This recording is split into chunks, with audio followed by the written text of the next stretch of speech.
Hey there, Thomas. Good evening. How's your day treating you? Good evening, Elizabeth. I'm doing well, just winding down from work. How about you? Oh, work was hectic, but nothing I couldn't handle. So, any challenges at the office today? The usual stuff. You know how it goes. How was your day? Surprisingly good. Got a lot done. Do you have any plans for the evening? Just finished up at the office, thinking of heading home. Oh, perfect timing. You must be starving. Have you had dinner yet? Not yet. I'm a bit hungry, but I was planning on cooking something when I get home. Well, how about a change of plans? I'm free tonight. If you like, we could go out and have dinner. Do you remember the place by the station I told you about when we were on our date the other day? I found a new French restaurant nearby. It looks lovely, and I can't wait to try it out. A bit on the pricey side, but it's worth it. What do you say we give it a shot? That sounds tempting, Elizabeth, but I've got this craving to cook tonight. I've got something marinating at home, you know. Oh, come on. I promise it's worth it. French cuisine is my weakness, and I'd love for you to join me. What do you think? Sorry, we only just dialed the other day. I don't want you to take this personally. I just really don't like spending a lot of money at restaurants on such a regular basis. I already prepared my dinner last night. I needed to leave it to soak for the night, so I was kind of looking forward to eating it for dinner today. I'm really glad you invited me, but I'll have to decline. Uh-huh. You made something last night and you're eating it again today? Do you mean that you're going to eat leftovers? No, not leftovers. I prepared some beef last night, and I wanted to let it marinate. It might sound like a long process, but the result is worth it. Oh, really? Do you always make your own dinner? Yeah, I enjoy cooking, so I'm always trying out new recipes, and like the challenges of using up what's in my refrigerator to make dinner rather than going out to eat or buying some stuff.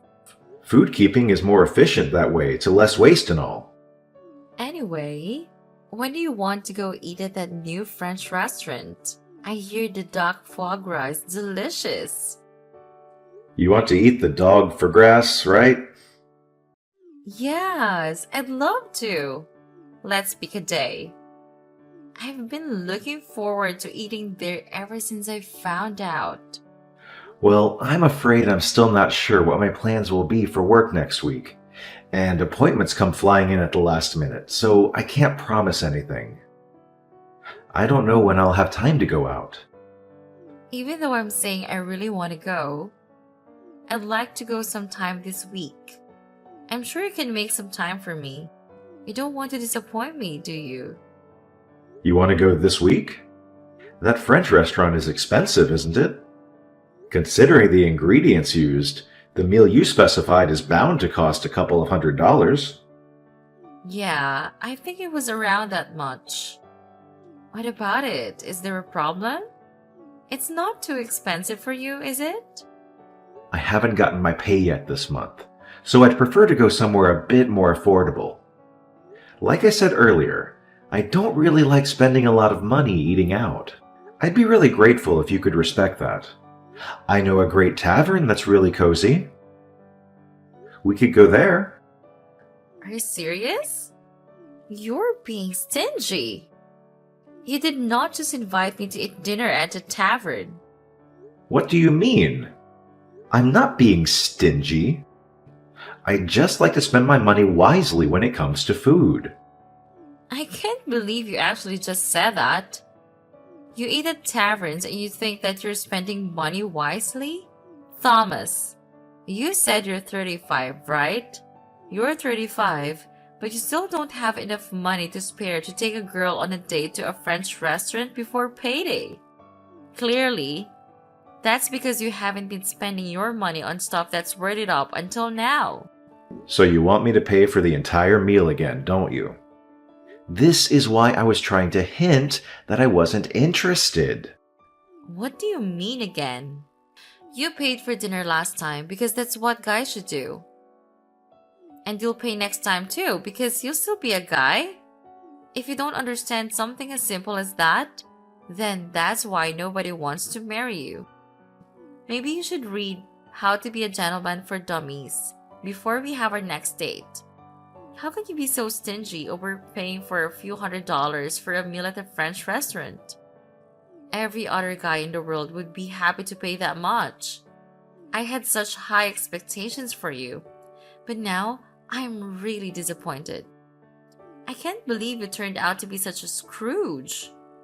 You're a waste of my time, and a piece of crap for denying me one lousy dinner at the French restaurant. Sorry I couldn't match up to your impossibly high expectations. I should have realized that you were no good when we went to that Italian restaurant on our date the other day. I was glad that you agreed to the restaurant that I wanted to go to, but you chose the cheapest course, didn't you? I checked the price on the website when I went home that night. It was the second to last option on the menu. It's a universal rule that restaurants put their cheapest options at the bottom of the menu. Why would you do something that cheap on our first date? Huh? But you didn't even eat that course, so what's the problem? The second we sat down at our table and heard the way to explain the course, you told me that you couldn't eat a lot and asked me to change the option to a smaller but more expensive course. I had already made reservations, so I had to pay extra for the course that you asked for. Oh, we're just making excuses and being cheap. What's the big problem? So what if you paid extra? Do you really think that you can find someone who will marry you if you say stuff like that? You want to marry me, don't you? But at this rate, I don't think I'm hooked. My impression of you is only getting worse and worse. You'll have to do a bit better than that, or you'll lose all chances of getting married, ever. So let me give you a hint. You should never invite a woman to eat at a tavern ever again. That kind of place is for poor people. Why does it matter whether someone eats at a tavern or not? If it tastes good and I like the atmosphere, who cares how much the food costs? That's not the problem. The problem is that I deserve more than just a dinner at a tavern. You can't make me eat somewhere so common. Do you understand how embarrassing it would be for me if someone caught me eating in a place like that? I graduated from a famous private college, and I'm working in a major company as a private secretary. I'm the best at what I do and want me to leave my career to be a housewife for you. You'll have to provide more than that. You need to put effort into making me feel like a princess. Do you understand? No, I don't understand. And I didn't know that you were so obsessed with wealth and with how other people see you. To be honest, I'm glad I found out before it was too late. You may have chosen to go out with me because I look cute, but you should know that I'm not just a pretty face. I have a wonderful character too. But what about you? You're 35. You're not that bad looking. I guess you can pass as average, but you're cheap and you like to nitpick about where you eat and you like to cook? With your salary, you should have a maid for that. But no, you do it all yourself. What are you, an old woman?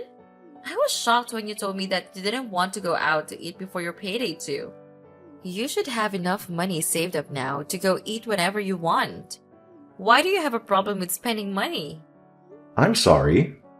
I didn't think he reacted this badly to how I spend my money in my free time. If you think that badly of me, then maybe we shouldn't talk to each other anymore. I'm not interested in going out to eat food with someone who will insult me for how much I pay anyway. I want to enjoy my meals with someone, not impress them with a more expensive meal in a fancy restaurant. Are you rejecting me? You've wasted so much of my time, and you're just going to give up on dating me? You can't do that. Well, I didn't mean to waste your time, but if that's what you think I've done, then maybe there's no saving this, or whatever this is. You're unbelievable. You don't understand how I feel at all. Can't you be a bit more sympathetic? I'm sorry about that. On top of that, you were saying at a speed dating party that you earned $100,000. Was all that a lie? Did you just deceive me so that you could date me? No, I didn't deceive you in particular. To be precise, I didn't earn 100,000, but I knew it! You're a liar. I'm going to sue the host of the party. You should be more careful about who they allow to attend. I'll make sure you can never participate in another party like that ever again. And with that speed dating, you'll never find someone to marry you. A liar like you doesn't deserve a second chance. You're already 35 and haven't already got a girlfriend that you might as well give up. There's no hope for you. Nobody will ever want to be with you anyway. That's your punishment for wasting my time. you say that I wasted your time, but we only had one date together after the speed dating event. And it's not like we spent a lot of time together that night either. We went out to eat at that Italian place and went home afterward. You're talking as though we'd been dating for weeks. Plus, you're the one to talk when it comes to age. You are older than me, aren't you? I can't believe you've asked a girl how old she is. You're the most horrible person ever. I get it that you're not a gentleman. But don't you have any manners? A girl. If you think that I'm old, then I think I have the right to argue that you are too old to consider yourself a girl. You said you were working at the Morris Corporation, right? I remember you said that you were a private secretary, huh? Yeah, so what? What does have to do with anything? I happen to know the senior vice president of that company. I got the chance to meet up and talk with him the day before yesterday. I had some really interesting stuff. What? How on earth do you know him? Where could someone like you possibly have met him? He informed me that there was no private secretary called Elizabeth Smith working there. What does that mean? You went on and on about me lying to you about my salary. But you lied to me about what your position is. Well, I'm not officially called a private secretary, but I do things that a private secretary is required to do. You can't have forgotten about me. You say that, but what kind of stuff do you do? You don't seem to have made a great impression on your vice president. Well, for your information, I checked schedules and prepared coffee for the people in the department. What else would a private secretary do? Really?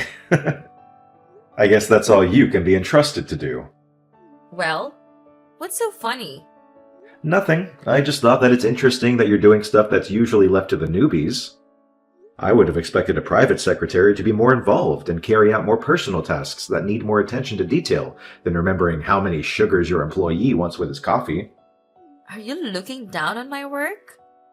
Don't be so rude. I'm proud of what I do.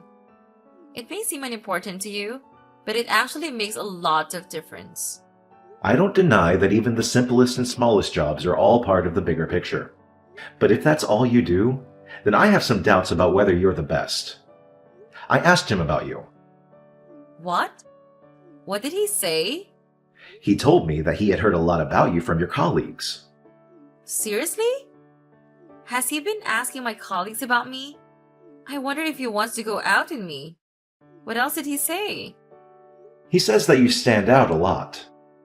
He mentioned how you wear really flashy clothes, despite only ever working in the office. Yeah, well, I take care of the way I look. I'm always aiming to be my number one self since I'm so pretty. I guess that means the guys can't keep their eyes on me. He also told me that you used to be pretty. But now, because of the way you dress, even if you were in the sales department, It would be too embarrassing for the company to send you out to visit clients if you were dressed like that. He said that he thought you needed to be more aware of your own age. That's pretty much what you said to me. So how does it feel to have your poison spat back at you? What? He said that I was embarrassed? Why would he say that? I thought you said he was interested in me. I never said that, you just assumed. Anyway, the revelation hit me like a ton of bricks. As it turns out, you and the vice president entered the company in the same year. You, fresh out of college, and if the timeline matches up, then... What's the big fuss? The puzzling part is, it just doesn't add up. What's not making sense? Get straight to the point. Your age. Or at least the age you proudly declared at the speed dating party. You confidently claim to be 38. But here's the twist. The senior vice president himself informed me he's 45 just the other day. So, are we witnessing some age manipulation tactics here?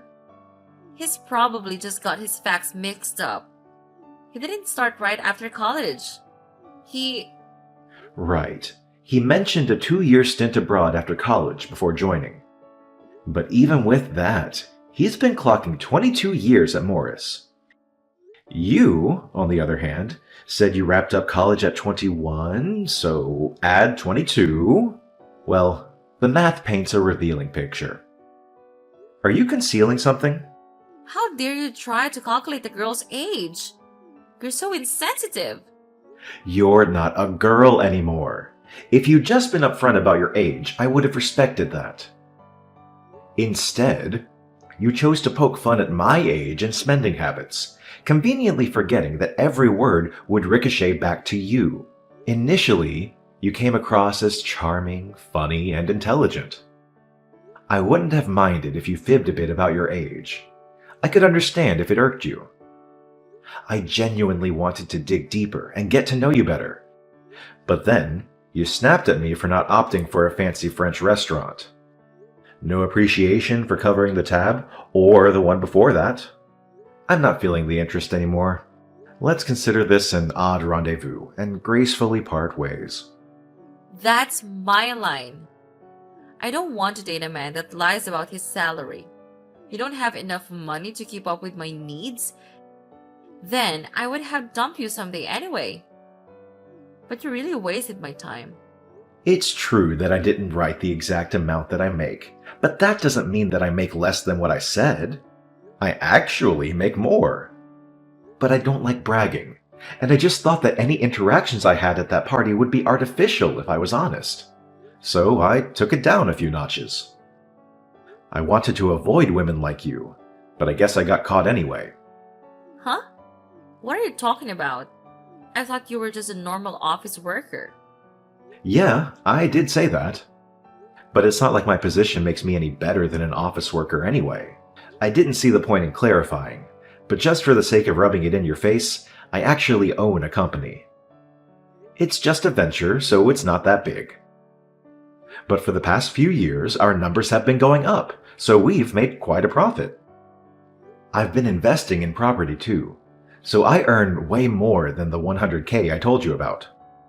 Unfortunately for you, I used to be poor, so I can't get out of the habit of being careful with how I spend my money, even though I have plenty to spare. I've been putting most of my earnings into a savings account, and I just withdraw a fraction of the total to use for bills and groceries. I honestly enjoy cooking, so I still prefer to make my own dinners rather than eat expensive meals at restaurants. So you were just being cheap, like that? I never knew you had a reason like that.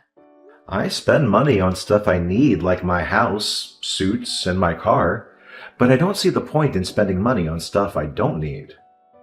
The other thing not worth wasting my money on is someone I have no intention of marrying. Like a dinner at a French restaurant, for example. You were deceiving me? But luckily for you, I'm willing to forgive you. I'll go with you to that tavern you were talking about if you really insist. I'll let everything you've said up until now slide. What? I'm the one that's being forgiven. How merciful of you. And no, I don't insist. In fact, I insist that you never call me ever again. What? Why? I've forgiven you for what you said. I'll let you take me to that place you said you wanted to go. You're only saying all that because now you know that I own a company and make a lot of money. You're the exact type of woman I wanted to avoid at that party. That's why I lied about my salary. You were disgusted by the idea of eating at a tavern because it was beneath you. You only care about status and yourself, not me. I broke up with my girlfriend a few months back, and I'd finally regained a positive image of getting married. But I never thought that I would be insulted this much by a woman I only had one date with. I don't think I'll be going to any more speed dating parties, but I think I've done every other participant a favor by telling the host that you were lying about your job and your age. What? You can't be serious.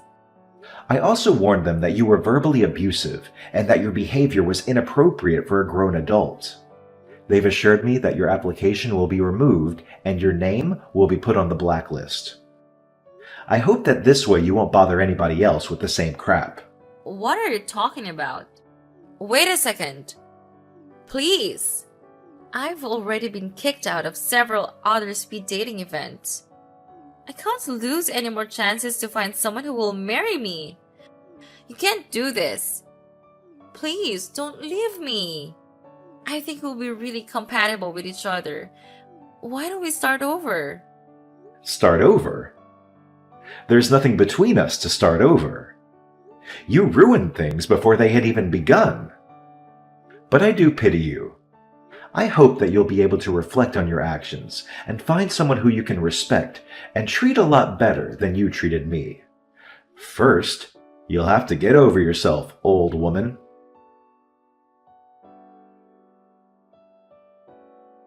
Thanks to my flagging Elizabeth to the event host, she got the boot from any other gigs hosted by the same matchmakers. I guess the senior vice president's remarks about her appearance hit a nerve, because she's been doing a whole wardrobe revamp and acting all subdued around her colleagues. Went from vibrant and patterned to monotone, fading into the background like she was trying to be invisible. Word is, she's going all out on her online dating profiles. But with her standards and personality, snagging someone pulling in a solid $100,000 annually is proving to be a real challenge.